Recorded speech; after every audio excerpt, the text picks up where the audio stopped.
Lillian and Deb.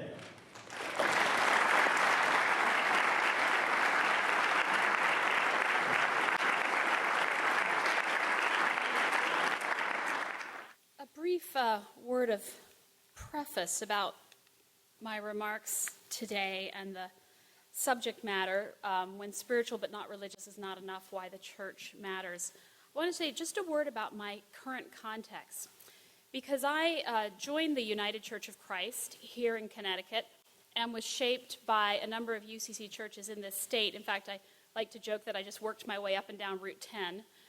Center Church, Mount Carmel, Cheshire, Church of the Redeemer, Connecticut Mental Health Center, where I was also did an internship.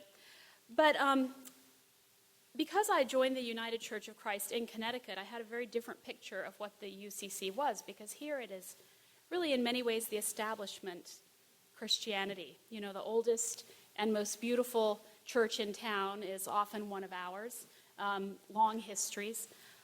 And then I moved out to this new country of the Midwest where the UCC is relatively strong, but other forms of Christianity are so much more dominant. And in fact, the mainline Christianity is just a small sliver of what most people experience of Christianity, because out in the suburbs of Chicago was where some of the largest megachurches, Willow Creek to name one, were born. And that is really the model of Christianity that is dominating our country.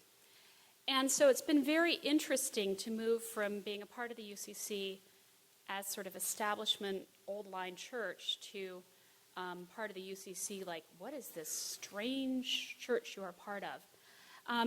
And while you think of a big city like Chicago as being open and inclusive and progressive, and which it is, where I live in the suburbs outside of it, it's sort of the heart of radical conservative Christianity and all that entails. And so it's fascinating to be an alternative voice out there. And so part of what's happened for me is that I've been forced to sharpen an argument as to why church matters in a context where so much of church is a church I don't agree with. Does that make sense? And that's the space I'm occupying.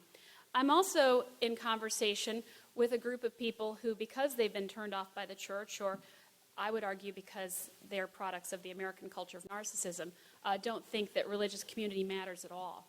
And so it's sort of like, I think the UCC is poised in this really interesting place to be in conversation with the people who say religious community doesn't matter and the conservative Christians, and to sort of articulate in some ways a generous orthodoxy within that very much has the vision that Davido was sharing with us this morning. So that's kind of the geographical context I want to paint there. So a while back, perhaps you saw it in the news, but a man who was alleged to be Tim Tebow's pastor explained that he knew why the Denver Broncos were 7-1 since installing Tebow as quarterback. It is not luck, he said. Luck is not winning 6 games in a row. It is favor. It is God's favor. Well, that pastor seemed to have skipped a few theology classes. Saying that all those touchdowns were a sign of God's favor is what I want to call touchdown theology. And I think it's dominant in American Christianity right now. And in my book, it gets a grade of F, because the logic of it breaks down so easily. I mean, obviously, there are other Christians praying just as hard on other football teams. And what about all the players of other religions? I mean, did that pastor really think that God is sitting up in heaven on a Barca-lounger with a beer, a bratwurst, and a Broncos jersey, handing out touchdowns? Do God and Jesus support the same team?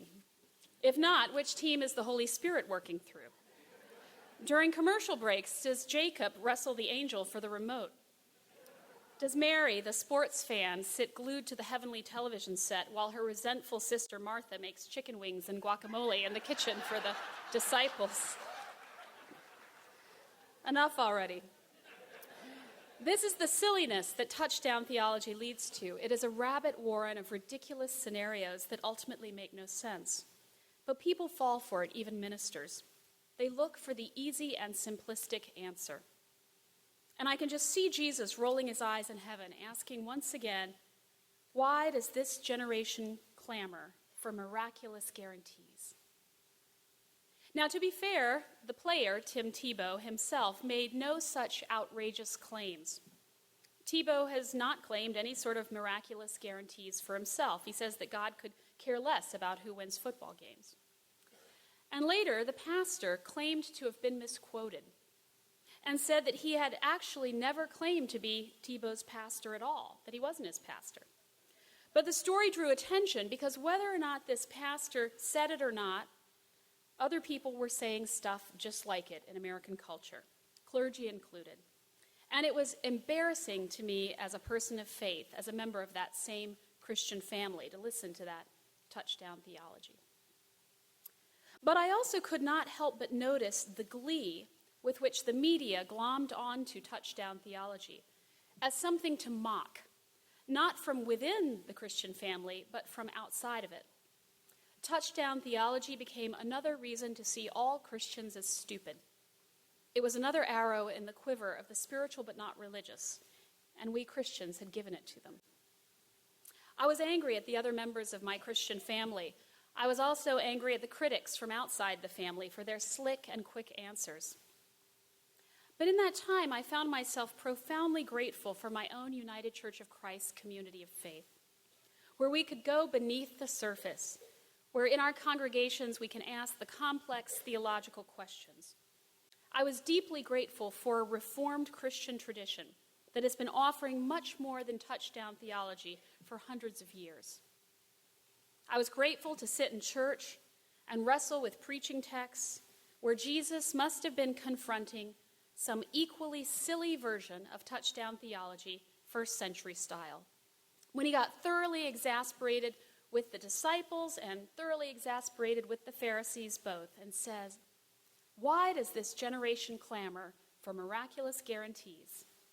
If I have anything to say about it, you'll not get so much as a hint of a guarantee." Apparently, all of this is hardly a new problem. This morning, I want to speak to you a little bit about current trends of the spiritual but not religious and cafeteria-style choose-it-yourself spirituality, as well as the limits of our own taste. I'm tired of hearing people say stupid things in the name of Christianity. I am tired of nutty, pistol-packing pastors who want to burn the Quran. I am tired of televangelists who claim that natural disasters are the will of God. I am tired of Christians who respond to the pain of disease with a lecture about behavior. I am tired of preachers who promise prosperity. And I know it's not his fault, but I am tired of Tim Tebow. I'm also tired of people who say that they are privately spiritual but not religious. I am tired of people who have one bad experience with a church and then paint the whole of Christianity with that brush. I am tired of celebrities who criticize the church for being patriarchal and homophobic, but do nothing to support or acknowledge the churches that are not. I am super tired of Anne Rice.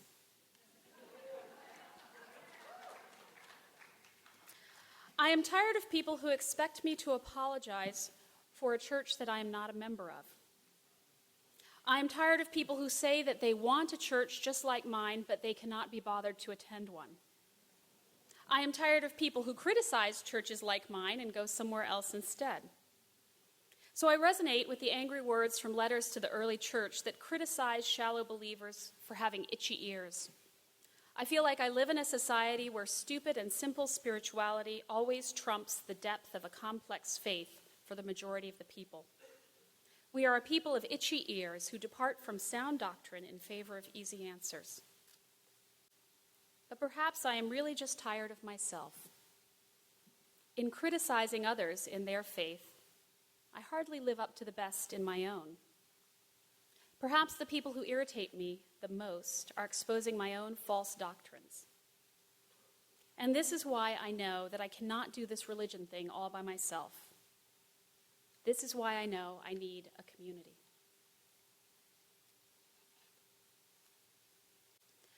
Recently, my flight from Chicago's dreadful O'Hare Airport, the nexus of all evil and torment in the world, was was canceled, as they always are. My flight to Louisville was canceled due to bad weather. Ahead of me in this long line were all the people whose flights had been canceled the day before, and it soon became obvious nobody was getting out of O'Hare that day. As people do, I began comparing notes about travel woes with a couple of the guys next to me. One was very eager to get home to see his kids. The other had a long-awaited medical appointment. I was supposed to give a talk that night in 6 hours. We all needed to get to Louisville, but I really needed to get to Louisville because I was going to a religious conference and I was going to meet Jesus. So I called my husband to complain, and Lou did that really annoying thing he does where he suggested that rather than simply complain, I might actually take charge of my situation and do something. He said, "Lillian, think about it. It's a 6-hour drive to Louisville from Chicago, and you have your car parked right there at the airport. Just get right in the car right now and just start driving." Well, there was a reason that I'd bought an airline ticket. I had never considered driving because I am not good at those long hauls. The longest drive I've ever done by myself was from Chicago to Indianapolis, and I felt that somebody should have been waiting for me at the end with a medal. So I wanted to get to my event, but I didn't feel like I could do it by myself. And then it hit me. I was surrounded in this airport by people who might help me out, who might actually be longing for an invitation from a stranger. The one guy had just been talking about how eager he was to get home and see his children after being stuck at a day stranded at O'Hare Airport. Another had said he had a really important medical appointment, long scheduled. And I had a car and an invitation I could make to total strangers. "Anybody want to ride to Louisville?" I asked, half joking. "You bet," they both said at once. Oh no, what did I got myself into? What if they were axe murderers? Or worse still, compulsive talkers? "I hope you two are trustworthy people," I said, not entirely joking. "I most certainly am," said the middle-aged man with a short crew cut and a decisive manner. He whipped out his military ID. "Lieutenant Colonel in the U.S. Army, on my way to Louisville for my final physical before I retire after 38 years of service." We were off. But just then, this third young man standing behind the three of us who'd been eavesdropping on our conversation, I could see that his face turned bright red as though he were getting up his courage to blow a house down. And in a rush, he blurted out, okay, I can't believe I'm doing this, but I couldn't help but overhear you. Can I come too?" This was becoming like 10 clowns in a car. Who were these people? What had I gotten myself into? And the young man said, "Look," he said, I heard your concerns, and I'm a trustworthy person too. In fact, I'm a Presbyterian minister." I said, "You're a minister?" "Well, I'm a minister." And we did that little nerdy clergy dance that we do when we learn we're not the only one. The military man looked very hard at me, raised his eyebrows, and said, "You're a minister, really?" And the other guy said, "Wait till I tell my ex-wife I drove to Louisville with 2 ministers." And he shook his head as though this were going to be the longest 6 hours of his life, listening to us quote the Bible and sing hymns. Once we got in my little car, the terrible road conditions of sleet and ice and snow made me nervous, but not nearly as nervous as my passengers were, because I was driving very slowly and fearfully. The one guy, about whom I realized I knew almost nothing, continuously offered to take over the driving from me so many times it was almost rude. Finally, I said to him, "Okay, we've heard what everyone else does for a living. What do you do?" "I'm a professional stunt car driver," he explained.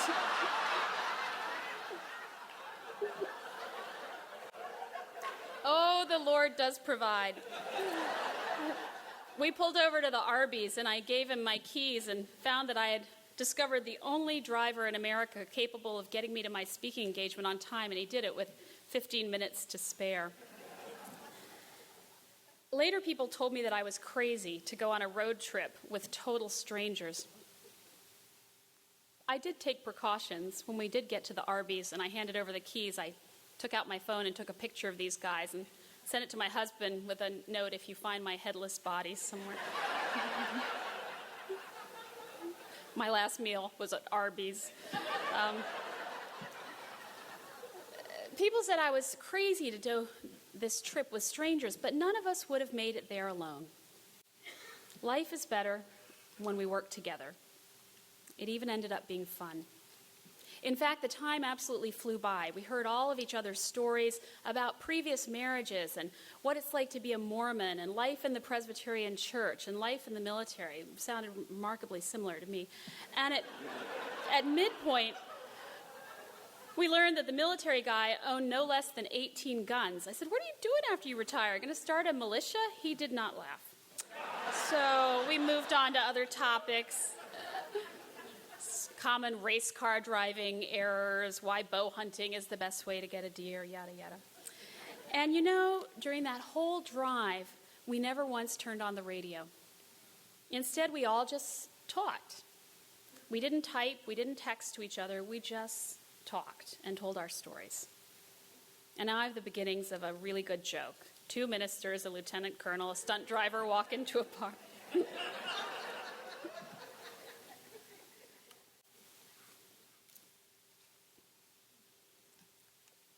So, someone asks you, what does your church believe? If someone asks you that question, what do you say? In the spirit of confession, because it's just us family here in the UCC, let's acknowledge that many of us in progressive, open-minded churches might respond by telling the person what our church does not believe. We might say, well, we're not closed-minded, but we're open to all ideas. We welcome everybody, unlike some of those other churches, and we're not like those fundamentalists who take Scripture literally, and we're not like those churches who won't ordain women or gay people, or, okay, says the patient inquirer, but what do you believe?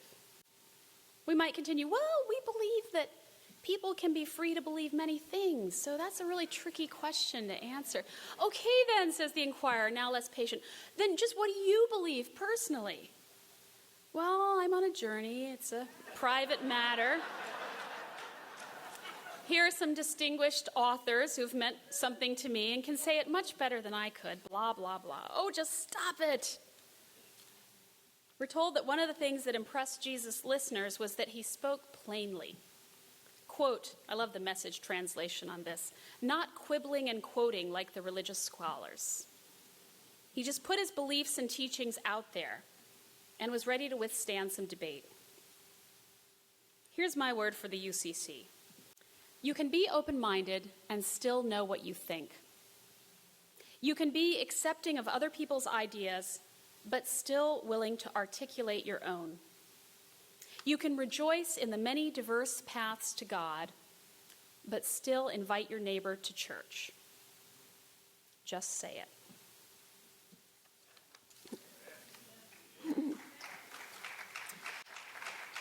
When I was a kid, my mother, who you heard about earlier, planned a big garden party.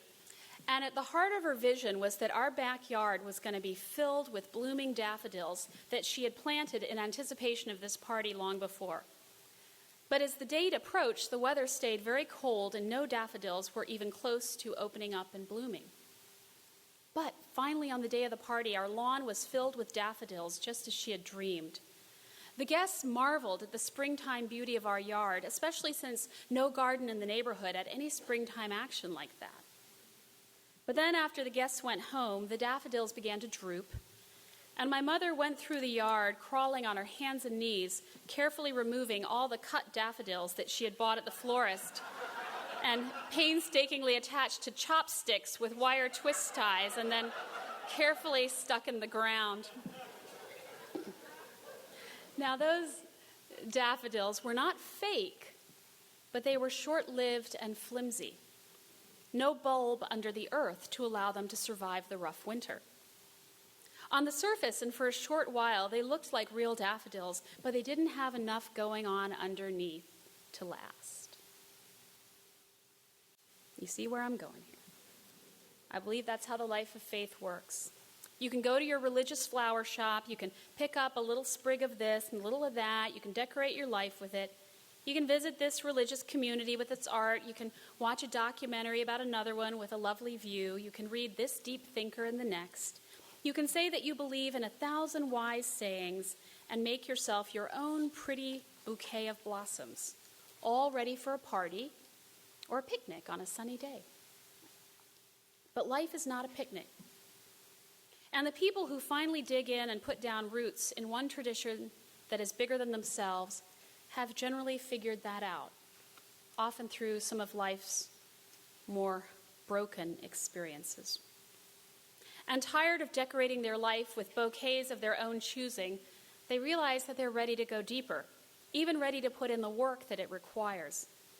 Because being part of a religious tradition actually takes work. And part of the nature of religion is that it delivers a message that is like sandpaper against our culture of narcissism. It is not all about you. And no, you do not get to make this stuff up.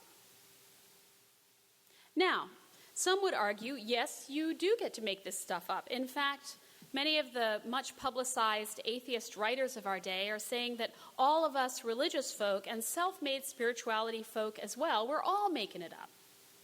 But I would argue that when we really do try to invent our own spirituality, with a flower from here and another from there, it is a bouquet that does not live long. Religious traditions created over time, and heaven forbid, by people who are not, well, me, I believe they have a longer shelf life for a reason. You cannot make all that up by yourself, because the beauty of a long tradition is that it is bigger than anything you could come up with alone. It's easy to play by the rules of religion in which you write your own script. Much harder to find meaning in the words of a book that we did not get to write from ourselves from a radically different time. Easy to create God in your own image and just follow her. Harder to work with the God who created you, and for some reason she did not ask for your instructions. In my opinion, any idiot can find God alone on a picturesque mountaintop. The miracle is that we can find God in the company of other people who are just as annoying as we are. So why bother? In my own case, I suspect that a religion of my own invention would not be worth following. It might be fun, though. I could replace the communion meal with pasta in front of the TV. During Lent, I could preach at length to myself about how wrong everybody else is and tell you what other people ought to give up. I could make my weekly offering in the shoe department at Nordstrom's, because where your heart is, there shall your treasure be also. But the church calls me out of my own idolatry, as fun as it might be. It calls me out of worshiping my every opinion and thought and into the company of others. Left to my own devices, I would be left to all my own vices. But you know that these days it is very countercultural to suggest that one individual might possibly benefit from the company of others in the life of faith, particularly others who have gone before us in ancient traditions. It's a whole lot easier to point out the obvious blind spots of our ancestors in the faith. We can point out their missteps around women, sexuality, racism, all kinds of important things. But thinking people of faith know that we can still learn from that cloud of witnesses who went before us. Even as we have learned that they are wrong about one thing, we can lean into where they might be right about the God thing. But that's really hard work. And in some ways, it would be so much easier and less messy just to skip the whole thing and pick out your own bouquet of what works. These days, our culture is full of people who proudly call themselves spiritual but not religious. Now, they are a diverse group of people, of course, like any other, but often they do not worship with a particular religious community. That's how I'm using the term. They do not identify with a particular tradition. Some may be religion sampling, deep thought collecting, even church shopping. But the common denominator is a resistance to joining a particular community of faith or aligning with it. Now, sometimes these folks have truly been hurt by a religious community in the past. They've really been injured, and they're in so much pain that they don't want to darken the door of a church. We all know people like this. I'm sure there are people with that experience sitting here. But the difference is these people could not bring themselves to return to the church. Others might be turned off by a particular kind of church, one characterized by judgmental and literal thinking, touchdown theology. And so they paint all churches and even all religions with the same broad brush. They seem unaware that churches are as much of a mixed bag as the spiritual but not religious are. I'm sure you know many people like this. Some of them have concocted a religion and God of their own making, often some combination of self-help, exercise, and caffeine, coffee shops as spiritual community, hikes as pilgrimages, the New York Times as sacred text, and sunsets. Don't forget those sunsets. Always telling you they find God in the sunset. As if you and I don't see God in the sunset. Like we are these sad little rigid gnomes with blinkers on, taking orders from some sexist, homophobic controller of our Christian cult, waiting to get the spiritual but religious news flash. You guys don't have to sit in pews. You don't have to read the Bible. You don't have to judge other people. We could all be free. To which I want to respond, what church community are you describing? Because it is not mine. And how dare you presume to paint me with such a broad brush? Why, when the spiritual but not religious people complain about Christianity, why, when they paint it with a broad and bigoted brush, do we not object as well? Why don't we object by telling them a different story? Of a progressive church where your questions are welcomed, but where we learn from a tradition older than we are, where we worship a God who invented us and not the other way around. Think of it this way. Take church out of the equation. If somebody were to walk up to you at a party and say, I will never visit any country in the continent of Asia because I object to the behavior of one of its leaders, and quite frankly, I can't believe a thoughtful person like you wouldn't object either. Well, if somebody said something like that to you at a party, you would call them on their prejudice. You would call them on their bigotry. You would explain that the continent of Asia and its people are diverse and complex, and if you had ever been there yourself and loved it, you might encourage them to visit too. Generally, these folks are working off an old definition of one narrow sliver of Christianity, and they expect me to apologize to them for it. But I'm tired of apologizing for a church I'm not a member of. Their descriptions of church and how backwards we Christians are has worn thin for me. These days, I take these people on. This past fall, I drew a bit of flack for a piece I wrote entitled Spiritual But Not Religious, Please Stop Boring Me. I explained that I was tired of spiritual but not religious people who think that they are unique, daring, or interesting because they find God in the sunset. I wrote, thank you for sharing, spiritual but not religious sunset person. You are now comfortably in the norm for self-centered American culture. Right smack in the bland majority of people who find ancient religions dull but find themselves uniquely fascinating. For some reason, this made them angry.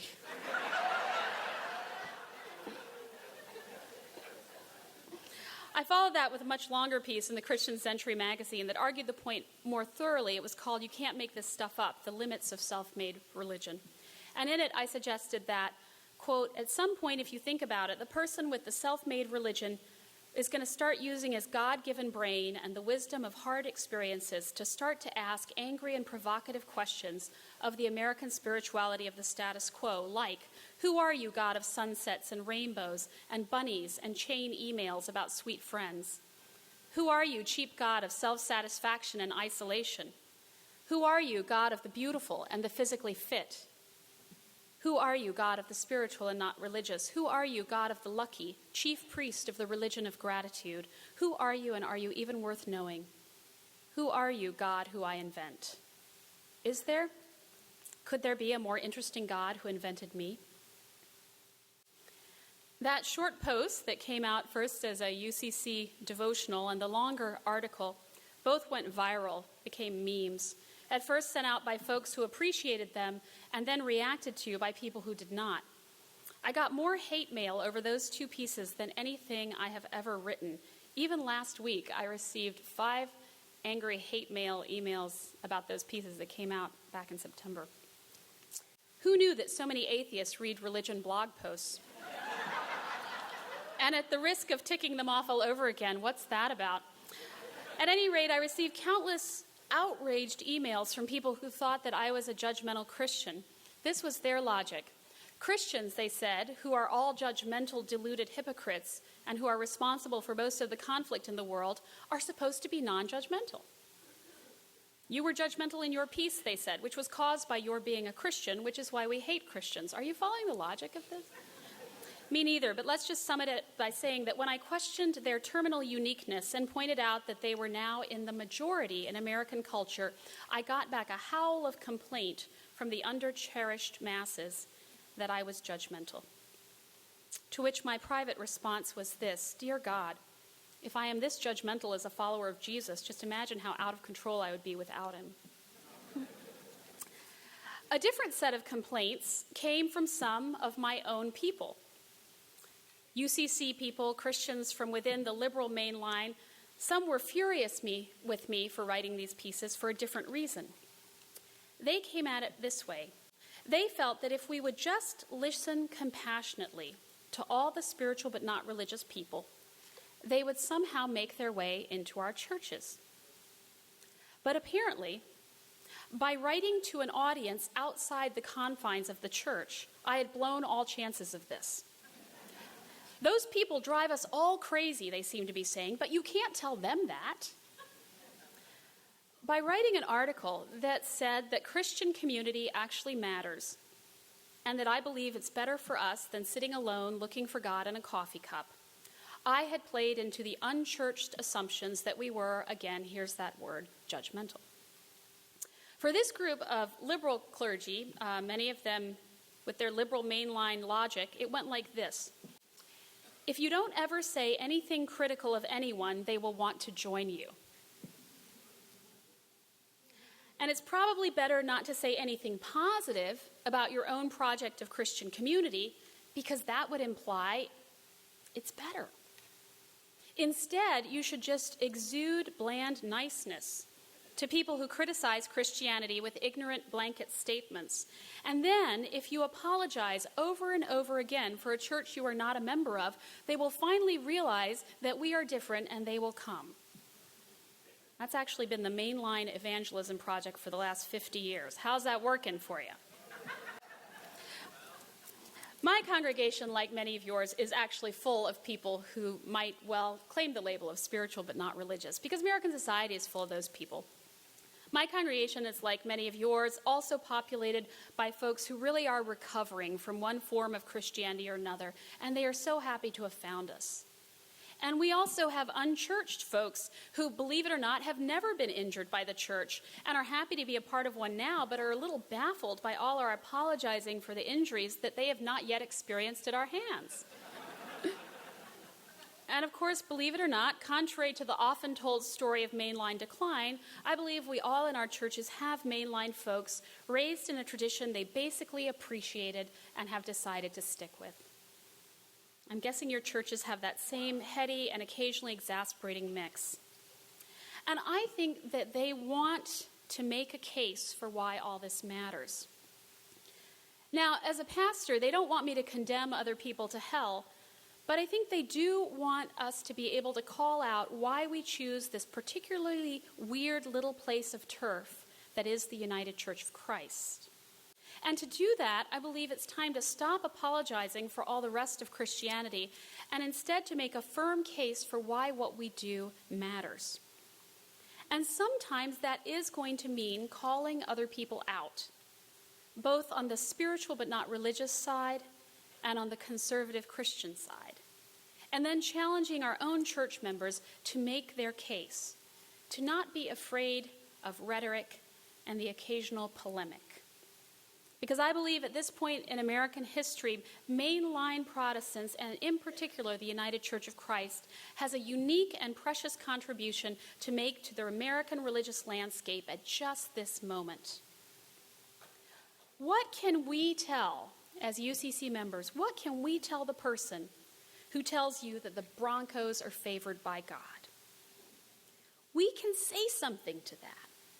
We can say that we come from a tradition of thoughtfulness and that we believe that God delights in prayers of all kinds, whether they come from the cathedral or from the mosque or from the meeting house or the exam room or the doctor's office or the traffic jam or the homecoming dance or the football field. all praise and prayers are welcome. And what could we tell the person who's just making this up as she goes along, but wonders if there might be something deeper, but is worried that the church is for simple-minded people who believe in touchdown theology?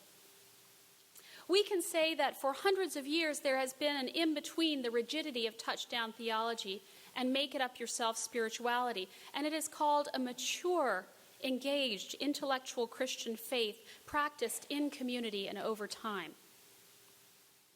Like that daffodil. Not the fake on the chopstick daffodil.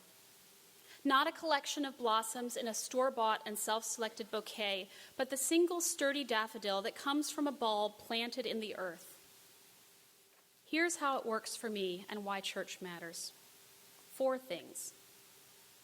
Grounded in tradition, centered in worship, called to serve, and free to dream. Amen.